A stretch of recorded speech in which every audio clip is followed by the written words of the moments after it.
says that it's on? Okay. All right. So maybe I should start differently. Maybe that was the cue. But 30 seconds ago, we got the cue that the song was almost over. And I think I actually felt a little grief. I wish that would have gone a little bit longer. And I think, Randolph, I think I heard you say one day. Yeah, like one day we'll do that. I don't know if even one day I'll get to do that. But Stephen, thank you so much for the gift that you share with us. It's a gift that you have been given, that you have developed and nurtured, and that you have shared it with us. And it is such a joy. And it's also such a joy to have this opportunity to spend time with you. Whether you're joining us on Facebook or YouTube, we are so welcome, so grateful once again that you welcome us into your life, into your home, into your living room, into your kitchen, wherever it is that we get to share these moments together. And if you haven't heard, this is like the third time we're going to announce it today. Next week, we are excited after much prayer and much gratitude because we see the numbers consistently dropping within our area, and we're so grateful that less and less people are suffering because of this pandemic, and we've done the responsible thing and we'll continue to do that. But we're so grateful that next week, March 6th, we will have the opportunity to reopen our church for in-person worship. We've been worshiping together all throughout. Our ministries have been open. As a church, our hearts have been open. We've been engaging in our community. But March 6th, next week, we welcome for those who it's safe. If you're in an at-risk group, if you feel safer at home, please, we encourage you, please stay at home. We work very hard to make this available to you at home so you don't have to put yourself at risk. But for those who can come, and it's safe for you to come, we will comply with all COVID-19 and CDC guidelines and regulations. We will be good stewards, good neighbors as we love others and protect their health. We are excited to be able to come together as a church family in a building starting next week. We'll have a special guest, as it was announced by our elder, Randolph Scipio, Pranitha Fielder, a good friend from the Sligo Seventh-day Adventist Church. She's the pastor for discipleship and congregational care. She will be with us virtually and leading us through this International Women's Day of Prayer. So again, it is good to spend this time together. And as you know, throughout the month of February, we've been talking about family. And before you scroll away, and I know that for many of us, talking about family is rather maybe difficult or challenging, or maybe it would seem perhaps even irrelevant. I'm young, family is not where I'm at right now. Why would we even talk about this? I want to encourage you to stay just a little longer because there might be more relevant than you think. And you might find something to actually apply to your life, even if this is beyond the scope of family. And in fact, we're going to make a connection through two stories that you probably heard a million times. And probably, if you're like me, you missed this connection all along. But to put my money where my mouth is, this week I had to take care of some family duties. And I think it was obvious if we're talking about family, I should fulfill some of the parental duties. So it was my duty this year to take Christian for his annual, checkup at the doctor. And I don't know, I'm guessing that things were not always like this. I think as we have learned and things got so developed, what used to be an art has become also a science or so. But I found many times this annual doctor visits to be so stressful because even when our firstborn son, Christian, was a baby, even from the first visit, the doctor would at some point pull this chart, and it had some curves, and he would tell us where we were. And they're called percentiles. So whoever said that parenting was an art, well, let me tell you, I love you and I appreciate you, and I'm sure there's a lot of art, but there's also like math and science involved, and it's really complicated. And every time she would pull this chart, she would give us a very low number. And I used to be mortified because I used to feel like, when I was in school and we had a low percentile, it meant that we weren't doing so great. And we would try to ask the doctor, is this okay? Well, and the doctor would find the politest way to say, well, it's not great. And she or he used to leave it usually at that. And that used to mortify us until I think it was my dad. I think one day after one of this doctor's visit, I said, we're doing this parenting thing and we're doing the best we can. Each time the baby cries, we throw a bottle or change a diaper, Hey, what else could we possibly do? And says, and this, the doctors keep telling us, percentile, and they continue to give us a very low number. And we have all these friends who would say, well, when we go to the doctor, they have to create a new chart because our baby's off the charts. And like, great, that made us always feel so good. And then my dad, I think it was my dad, he had to speak some truth to me. And it's always good to have people in your life that will speak truth to you. Because my dad set me aside. I think it was my dad. If not, maybe I'm making the character up. But somebody, I'm pretty sure it was my dad. He set me aside and he said, well, son, it's not like you gave him genes to be a giant, And to that, all I could say was, well, thank you, Dad. You know where I got that from. And so much of who we are has to do with people that came before us. And since that point forward, all that we try to do when we go to the doctor is like, doctor, we don't want him to be a giant. We know that 100th percentile is probably beyond our reach. We just want to maximize his genetic potential. Because we know we have a cap there. We're very cognizant of that. But at least we want to maximize whatever we have given in that department. And again, so much of who we are is determined by those who came before us. It has to do with genetics. But even more than that, the foods that we like to eat, the clothes that we wear, the language that we speak, even many ways in how we look, it has so much to do with those who came before us. But not only that, but how we live our lives has also so much to do with those who came before us. I have a great, great, great aunt who I am told, and I think I remember the story correctly, when her family had recently migrated and her father was away from his wife, who would, I think later he would widow, he would go to the local town places. I don't know if it was a bar or something similar. And his daughters, who were in their 20s, they would dress like men and they would put fake mustaches and they would put a trench coat. And they were Italian. They were from the Calabria region of Italy. So you know that those, people that come from there, usually they don't lack courage and they don't like passion. And they would put butcher knives in their trench coats and they would go and they would follow their dad without him knowing. And if there was any lady that decided to be a little opportunistic with her dad, they would make them an offer that they couldn't refuse. They would say, hands off, get out of here. And they were very effective out here. So that comes in the family. And then I have another great aunt. Because family was about honor and respect and shame and not bringing shame. That because she refused, and I started telling you this story, and I told you one day I will tell you this full story. It won't be today, but one day you will get that story. Because she refused to make a meal that her father had asked, she got kicked out of the house and shunned for 7 years, and nobody talked to her. Because sometimes the people that came before us, sometimes they give us cues as to how we deal with conflict, how we deal with tension. I have an uncle who's a systems engineer, and he used to sneak me into the lab of the hospital where he used to work, and we used to play at late at night F-19, which was like this state-of-the-art video game that fit in 5.25, 5.25-inch diskettes. I don't know if you remember those, but he's, I think, the one that got me interested into all these things called technology. And we have all these people that came before us and shaped us. And there are some stories of tragedy, some stories of courage, some stories of conflict and families breaking apart. And somewhere along the way, there's also some good news.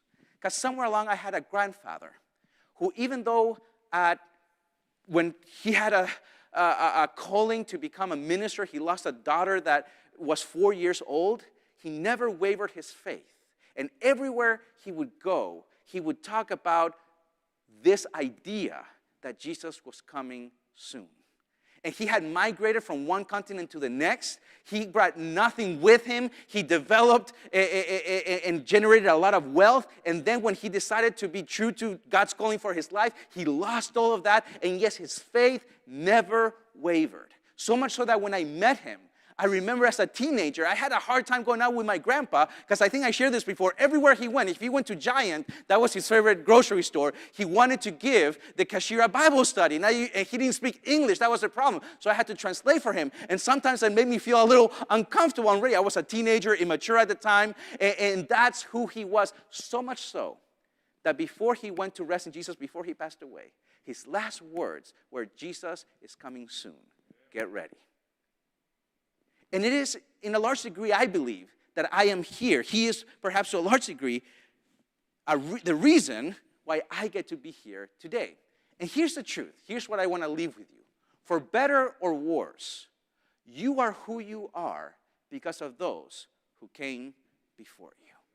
For better or worse, whether it be just genetics, maybe you didn't even have the chance to really meet your parents, but even genetics, or maybe somebody took you into their home and you grew up in their home and they nurtured you. But for better or for worse, we are who we are because of those who came before us. And they are who they are because of those who came before them. And they are who they are because of those who came before them. And if there's a story in the Bible that illustrates this better than any other story, it's a story that is found in the book of Genesis. And it takes about 40 chapters, almost 40 chapters to unpack. And today, I'm going to walk you through those 40 chapters. But I'm going to cheat a little bit, and you're going to see why. I'm going to use some timelines, and I'm going to use my son's Bible, a children's Bible, to help some of these chapters go a little bit faster. And I want to invite you to look at a connection in the stories that you heard maybe 100 times. That when I saw it for the first time, and I believe it was reading through some materials prepared by Dr. Stanley, I think it was. I saw this connection from the first time. And you know when you see something, you cannot unsee it. And then you begin to see these connections everywhere. Once I saw this connection, I saw this story in a whole new way. And I want to share a little bit of that with you today. So we're going to start in Genesis 12. And we're going to use this, which I found in my children's art room, to help us move along the story. So chapter 12, God calls Abram. Abram come out of Egypt. And this is how the story kind of starts. Abram married, and I need some help, married Sarah, okay? And their son was Isaac, but that's a simplified version of the story. We'll see a little more later. And Isaac married Rebekah, and their sons were Jacob and Esau, and there's a little bit more there. But Jacob married Leah and Rachel, and there's a little bit more complicated there. And then there are 12 sons. And then we have a song called Father Abraham had many sons. You know that song, and we are one of them. But the truth is that Father Abraham at first couldn't have any sons, and then he actually had one, but it wasn't really what God had meant. And then he had the one, and then I like this because this is a little more truthful version of the story. And it says the family tree of Abraham, and look at the logo. It's like blowing up. Right there, there's a cue already that it's a little bit interesting of a story. Abraham had married Sarah, but she also had a son with Hagar, which wasn't really his wife. It was more like a maidservant, and there's a little black dot there to, I guess, signify that she was kind of Sarah's servant and gave her over to Abraham because that was, I guess, acceptable at the time. And then he also had a concubine, another wife named Keturah, that is probably one of the least talked about persons in the whole Old Testament. You should read the story because it explains a lot of the things that happened afterwards. And then she had Sarah and Isaac had Rebekah, and then there was Ishmael, a whole other story. And then Jacob and Esau. Esau had another family. They were called the Edomites, but we don't know much about that. But Jacob married Leah. But you know the story. He didn't really want Leah. He wanted Rachel, but her father-in-law had betrayed him and made him work 7 years and then another 7 years. And then they couldn't have kids. And then it got really, really interesting. And then they had the 12 sons that became the 12 tribes. I like this representation. This is from a YouTube video trying to explain the story of Jacob. I'm sure that's how Jacob looked like. Absolutely. And it seems like Jacob had a lot of love to give. Because he was betrayed, he married Leah, who was the oldest daughter of his son-in-law. And then he said, but I really love Rachel. So he said, well, work for me 7 more years, you can have Rachel. But then they couldn't have kids. And then two sisters didn't really like each other because of that. So they went into a competition, and they would name their kids to just make each other mad. So Leah would have a challenge. She said, well, God likes me, even though, I'm not my husband's favorite. And there you can tell that it was a little complicated when you have a favorite wife. When you have a favorite wife, you already know that things are not probably going to be entirely peaceful. And then she said, God has been gracious to me, and she has given me another son. And then Rachel said, well, I cannot keep up, so maybe, here's Bilba, and I know there's kids watching, so parents, you're going to have a lot of fun telling this story. I am sorry. And then, can you imagine being Jacob? There's a verse in chapter 30 that says, he came back from the field. He was tired, and Rachel had asked for some mandrakes that her Reuben, Leah's son, had found, and he said, well, you can have Jacob tonight, if you can share some of the mantras with me. Can you imagine being Jacob? You're coming home every night, and there you have, Rachel. Well, you're coming with me tonight. It was really, really complicated. We're trying to keep it here as simple as we can. But that was the story of Abraham's family. And then from these 12 kids came, according to Genesis 37, the first story that we're going to start with. And then we'll backtrack a little bit. But it says in Genesis 37, verse 2, this is the story of Jacob. Joseph, so it jumps already to Joseph, being 17 years old. Joseph is now a young adolescent, a young man at this time. He was feeding the flock with his brothers.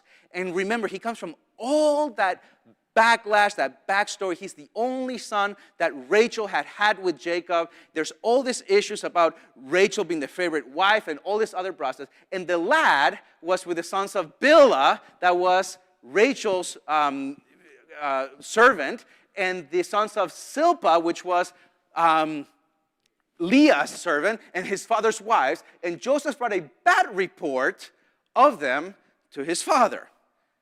So now Joseph is the son of the favorite wife, which already should caution you. And now he kind of like tells on his siblings, which apparently didn't sit too well with siblings, because we know that after this he has a dream, and this dream is a little disrespectful to his siblings and even to his father. And he was 17, and he really didn't know how to really carry all this baggage that he had inherited from generations back. And his siblings get tired of him, and they're fed up. And his siblings, his brothers, probably also don't know how to cope with all this injustice that had compounded age after age. So it says that they plot to kill him.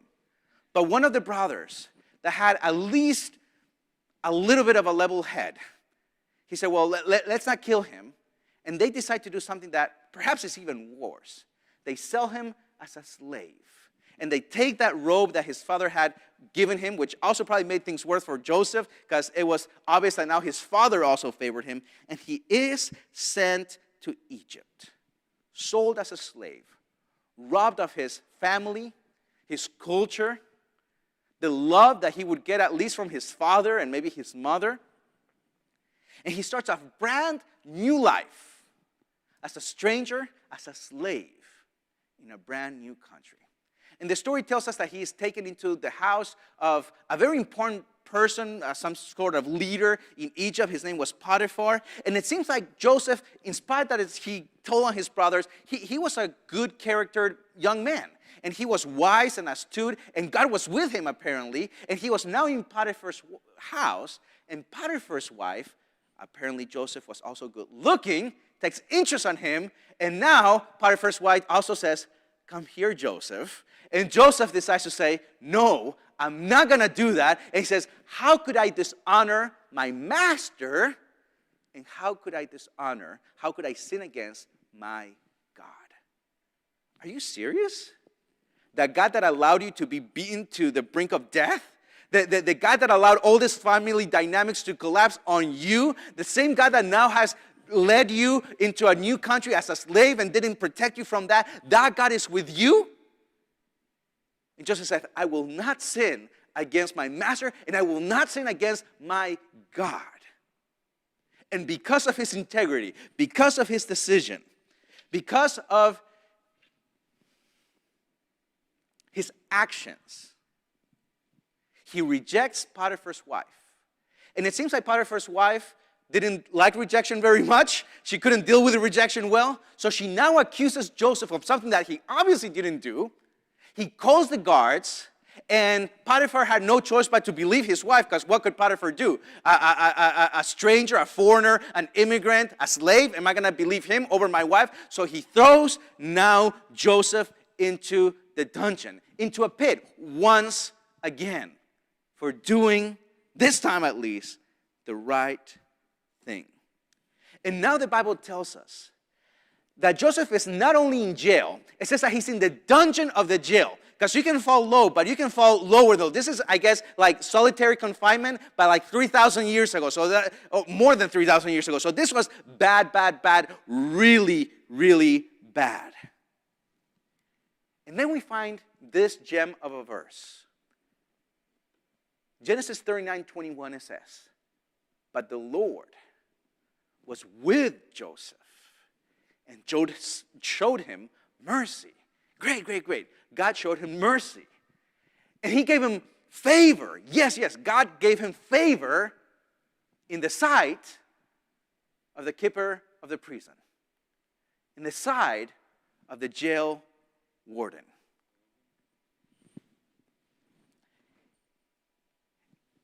And if there's one thing I think I would have inherited from my parents, is that if God had mercy towards me and favor towards me, I shouldn't have a relationship with the warden of a jail. Unless I'm Johnny Carmouche and we're leading out prison ministry, which is completely acceptable. But other than that, if God's favor is on me, I shouldn't have a personal relationship with the warden of a jail. And it says that there in the dungeon of the jail, God was with Joseph. And God showed him mercy. And God showed him favor in the eyes of the keeper of the prison. So every so often, Joseph would get 2 slices of bread instead of 1. God was with him. Really. So from time to time, the warden would let Joseph maybe instruct some of the other jailers. And it seems that even in that lowest point in his life, in the dungeon of a jail, Joseph begins to care for his peers. And there's a story about a cupbearer and a kitchen master of Pharaoh, that they were thrown into the same dungeon, and they're there, and now they have dreams, and Joseph interprets their dreams, and one dream wasn't too great. The other dream meant that the cupbearer, he would be released, and he would be put back in his important role next to Pharaoh. And it happens that just as Joseph had interpreted the dreams, it came true. And eventually the warden came down to the dungeon of the jail, and he gets the cupbearer, and he says, "You're coming with me, get dressed, get clean, get shaved, smell good, we're going to put some deodorant on you, you're going back to Pharaoh." And then Joseph asked, please, when you leave, just tell somebody that I'm here. Because he hasn't even received a sentence. He was in a dungeon, forgotten for good, let alone with his family ever know that he existed, let alone anybody in Egypt. He was a foreigner. He was an immigrant. Nobody cared for him. He said, at least tell somebody that I am here, that maybe they'll show favor towards me. And the cupbearer leaves. He is reinstituted to his place of influence. And once again, Joseph is betrayed by those closest to him. And he forgets about Joseph. It says nothing. And years have passed. 2 more years, he's in the dungeon. And then in chapter 39, something amazing happens. Because now the Pharaoh has a dream. Years of Joseph's life have been wasted. And now the cupbearer remembers. Years later, yeah, there was somebody that I should have told you about a long time ago, but I forgot. Yeah, there is someone in the dungeon of your jail who might be able to interpret your dream. And now the warden goes, says, "Joseph, let's shave you up. Let's clean you up. Let's cut your hair. Let's put some oils on your skin. Let's let you smell nice, maybe even put some tattoos or even makeup, because the Egyptians did that and they like that." And now Joseph is brought before Pharaoh. And Pharaoh has this dream that he cannot understand. And now he tells this dream to Joseph. It says, "I am told that you can answer dreams." And Joseph had the opportunity to now assert his power. He says, "Of course I can." But he says, "No. There is a God." You mean the same God that had you in the dungeon? That God? There is a God. By the way, when he's saying that, this is something that we sometimes miss. It was Pharaoh who would actually know what the gods said. Pharaoh, in Egyptian culture, he was in a way a mediator between the gods, the many gods that the Egyptians had, and their people. And they had priests, and the priests would help Pharaoh, but Pharaoh had direct access to the God. That's why the pyramids and all these interesting things. And now Joseph is saying, well, I know a God. And right when Joseph says this, you can imagine the guards of the court pulling out their swords. What? Are you undermining the authority of Pharaoh, that you have more access to the gods than Pharaoh does? And maybe his head was about to roll, and Pharaoh somehow just says, wait a minute. Let's hear him out. And now Joseph says, there is a God above heaven, my God. And he will show me what your dream was. And he begins to tell the dream, and he begins to interpret the dreams. There's going to be 7 years of plenty and 7 years of just calamity, of drought, of nothing, of no food. And Joseph now doesn't stop there. He's been rotten in a dungeon for years. But now he says, well, not only that, now I'm going to give the Pharaoh some advice. So Pharaoh, here's what I think you should do. You should find a man or someone who is very wise, very astute, someone who is great at managing, and you should put him in charge. So in the years of many, you can collect a lot of grain, and then in the years of little, of nothing, you can then sell that grain, and you should find somebody to do that role. And overnight, that very same day, Joseph goes from being a prisoner in the dungeon of the jail to being the prime minister of Egypt. There's a place in Egypt today even called Bar Yusuf, which is the most fertile ground east of the Nile River. And that Yusuf, that's Joseph. He left his mark through eternity. And now, in this new place of power, 22 years had passed. He is now 39 years old. His brothers, who are starving to death, show up to Egypt because they heard that in Egypt there was food. And Genesis 42 verse 7 says, and Joseph saw his brothers, and he recognized them, but he acted as a stranger to them, and he spoke roughly, harshly to them. He is now 39 years old. 22 years he spent paying for the betrayal of his brothers. And now he had the lives of his brothers in his hands. What would Joseph do? And to understand this, we have to go back to the other story. To see what Joseph would do, we have to backtrace and find that link that I told you about. Because Joseph's dad, his name was Jacob, remember that? And Jacob had two sons. One was Esau, not Jacob. Yeah, Jacob was Joseph's dad, and he had a brother named Esau. And they were twins, but Esau came out before, and Esau was very manly, it seems, and Jacob liked to take care more of the affairs of the house. And even though they were twins, Esau deserved the birthright. This meant that when their father would die, Esau would take a lot more money, pretty much 3/4 of the money that his brother would. Some people argue, but whichever way it was, it would be a lot more money than his son, Jacob. But one day, Esau goes out hunting, and he comes back, and Jacob is cooking, and he makes, I guess, a very good stew, lentil soup, some people say. And I like this. This is from my son's Bible. Twins. Jacob and Esau were fraternal twins. This means that they were born of the same time, but they do not look alike. They were very different. Identity looks very similar, even alike, but not these twins. They were completely different. And now Esau comes home after trying to catch some game, and he's starving, and he's starving unto death, and his frontal lobe maybe is not fully developed, because he says to his brother, can I have some food? And his brother, being an older brother, I heard this is common to older siblings, they just enter automatically a negotiation. Okay, what do I get? And usually you start very high, and you settle very low. You know, I'll get the remote control, and I'll get to pick the next cartoon. That's maybe where they would have settled. But you start very hard. I want a pony, or I want a Ferrari. You start very high. I say, I want your birthright. I want all the money that one day you'll inherit.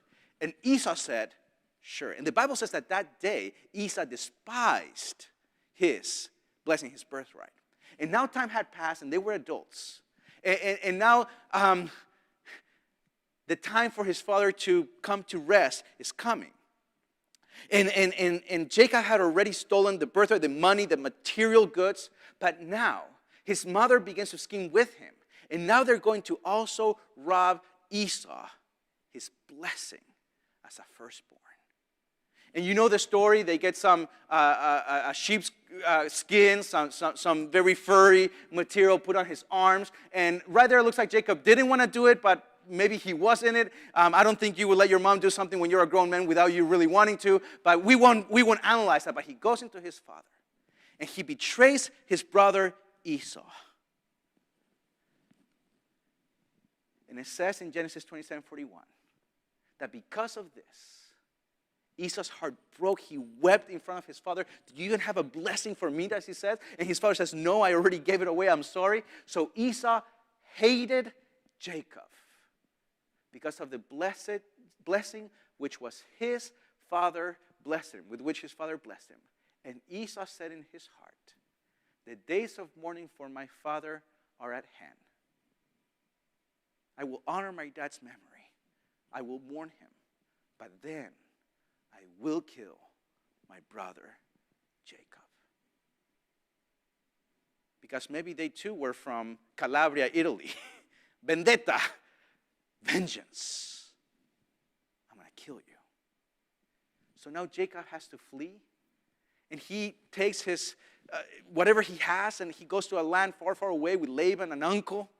And he begins to live in his house, separated from his family and everything he loved.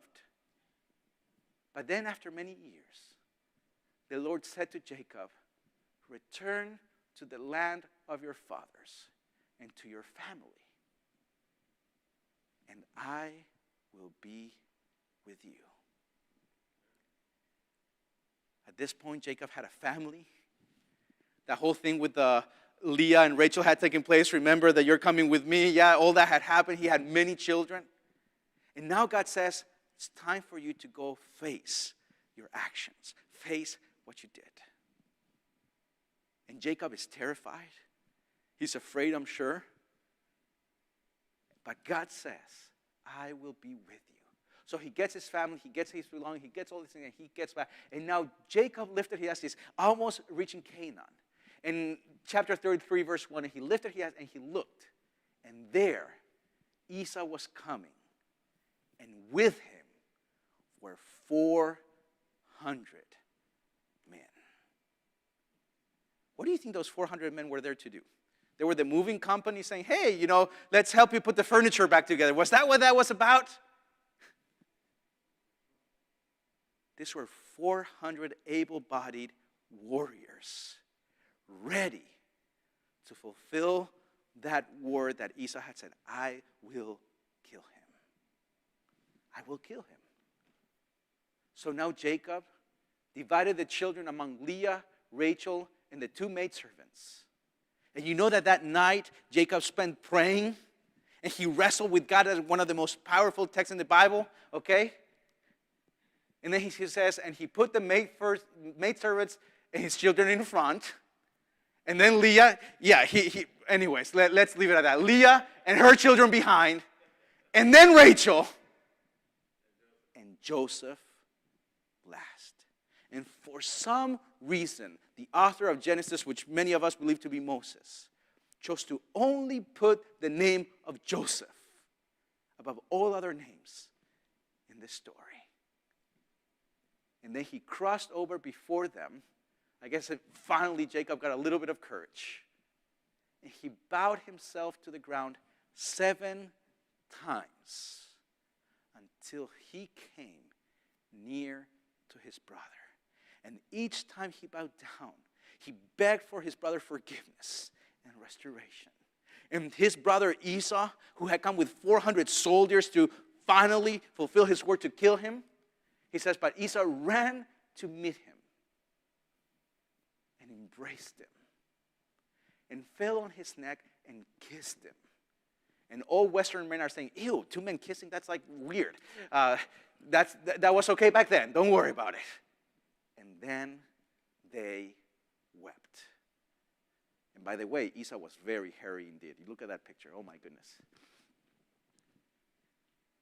And then it says that Esau looked up after embracing his brother. And then he saw the women and the children who were arranged in a very peculiar way. He says, "Who are these with you?" he asked. And Jacob answered, "They are the children that God has graciously given your servant." And then the female servants and the children approached, and they bowed down. And next Leah and her children came, and they bowed down. And last of all came Joseph and Rachel, and they too bowed down. And there was Joseph, a young boy. And he bowed down, and this day would be etched in his memory forever, because that was the day he was supposed to die. But that was the day that his uncle chose to forgive his father and embraced him and took him back into his land. And now 22 years later, his brothers are bowing down before him. Remember that dream? And what would Joseph do?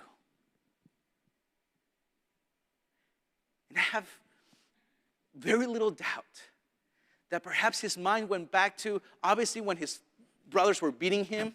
They went down maybe to that dream that he had. But his mind also went back to that day where he was kneeling before his uncle, who had the power to take his life with 400 men. And then he felt his uncle's hand in his shoulder in his embrace. And the Bible says that to his brothers, also when he fell down before his face, he said, "Behold, we are your servants, just like a generation ago. Now therefore, do not be afraid." Because his brother had said, well, now our father Jacob is going to die, and now he's going to have vengeance. He says, "Do not be afraid.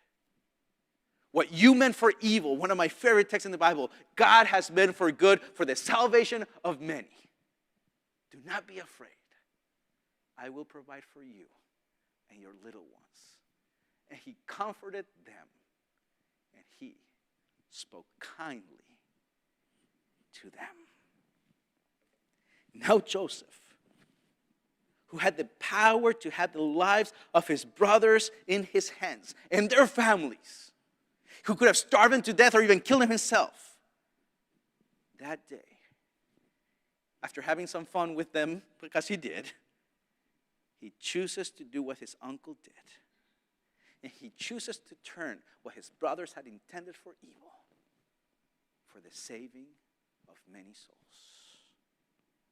See, in the wake of our lives, our actions, they don't only speak louder than words. They echo and reverberate through the lives of others. See, what your children, your grandchildren, your nephews see you do, it's what most likely they will one day themselves do. Because what they see you do will lay down the groundwork for that what they will do in a time of crisis. See, those people that we get to share our lives with, kids, grandkids, nephews, co-workers maybe, subordinates, students, those people that we get to share our lives with, our influence with, they will forget what you say. It's not that they may forget. They will probably forget what you said. They will most likely forget what you said. But they will not forget what you do. And one day, in the wake of our lives, one day, those who will come after us, our sons, our daughters, our nephews, our uncles, one day they will be in their 30s maybe, and they will be in a work trip, and they will be going to their hotel room, and they just got into an argument with whom they're sharing their lives with, and downstairs in the bar there's all sorts of not so good company. And what they do that day, it will not be determined by how many karate classes you took them to or how many piano classes they went to. It will be determined by what they saw you do today. Because our actions, they don't only speak louder than words, they echo and reverberate through the lives of those who will come after us. So point them to the best. And even when we are not the best, because when God gave us these people that we get to share our lives with, our children, our grandchildren, our uncles, our nephews, or people that we get to influence even though not of my own. I have people that have been like parental figures to me as well, and they were not my biological parents. Maybe you have people that you get to care for and they look for you to advise. Be the best that you can be to them. But when you fall short, point them to the best. Point them to the one Father that will never fail them. So when they're in the lowest point in their lives, like Joseph, God's favor and mercy will be with them. That great aunt that I told you about, the one that got shunned from the home for 7 years for not cooking a meal that her father wanted, that was the first Seventh-day Adventist Christian in her family. No one talked to her for 7 years. And I already told you part of that story. But eventually a niece started talking to her. And the niece said, I am sorry for what my dad did to you. I mean, what can I do? But I love you and I want to know you and I want to have a relationship with you.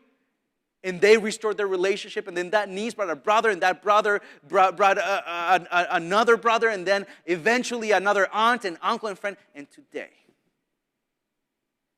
I am here today because that aunt chose to forgive.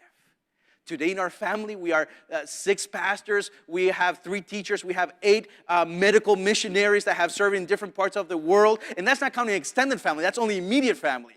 All because what this aunt decided to do when she was shamed and abused and beaten and kicked out of the home, she chose to forgive. And to a large degree, I believe that it's because of her that I am here today. Dads, moms, aunties, uncles, grandfathers, pop-ups, like Bill said 2 weeks ago. What if your kids chose to take their cues from what they see you do? What if today you are determining what the life of your future family is going to be like? What if today your actions would be the model that would be followed in the generation to come? If this is true, are there things that maybe we should change? If this is true, are priorities that maybe should be shifted? If it's true, are there adjustments that we need to make? And if this is true, why wouldn't we make them? Why wouldn't we adjust? Why wouldn't we change? Because in the wake of our lives, our actions will live on through those we leave behind. So shouldn't our actions be the best that they could be? And shouldn't we maybe ask our Heavenly Father to lead our actions in a way that will leave ripples for eternity until the day He comes again? If so, I want to pray for you today that we will live our lives in such a way that in the wake of our lives, and let me tell you one more thing. When God gave us people to influence, kids, grandkids, aunties, uncles, people at work, students, just in case you're doubting, He knew that you are imperfect. When God chose to give me kids, He knew that I was imperfect. When God chose to give you people that look up to you, He knew that you were imperfect. But if you trust Him, if you're willing to wrestle with Him like Jacob did, He will honor the gift that He gave you. And He will teach you how to act in such a way that in the wake of your lives, your actions will point back to Him. Jacob wasn't perfect, not in the least. And neither was Esau, and neither was Abraham or even Joseph himself. But as they turned to their perfect Father, their actions, they reverberated in the best kind of way. And if we turn our lives to the Father, He will do the same for us. So let me pray with you. Our Heavenly Father, As we took time this month to talk about family, I am grateful for mine, and I know that we are imperfect. And I know that many other people share that condition with me. And many of our families are imperfect in many different ways. We're in that tension between what is real and ideal that we talked about several weeks ago, and we try to make a covenant with you to see each other in the best kind of light, and we're all dealing with different things. But we know that in the wake of our lives, our actions, they will leave an echo. They will leave behind ripples that will play on for generations to come. So today, Father, I pray. I pray for those who, right now, it's not even in their minds that they're maybe going to have a future family. I pray for those of us who have lost hope. Maybe our family has disintegrated. Maybe there are bonds that seem so broken that they're beyond repair. Maybe our family is as good as dead, just like Joseph's family was. His father thought he was dead, literally. May you invite us to turn our hearts to you, to wrestle with you even. And as we do that, grant us the forgiveness that we need, the courage that we need, the transformation that we need, the change that we need today, so that one day, in the wake of our lives, our actions, yes, our actions, even the imperfect ones and the better ones, the good choices and the not so good choices, they are our actions because we chose, we acted, we chose to turn to you. Our actions will leave an echo that sounds your name, that our actions will leave ripples that point back to you, and that those who come after us will be better for it. So, Father, I pray today for our families, and I thank you for being the one perfect Father that will never let us down. Let us always turn to you, and may you let our actions echo into eternity until you welcome us into your glorious home, into your glorious family for eternity on end. And this I pray in Jesus' name. Amen.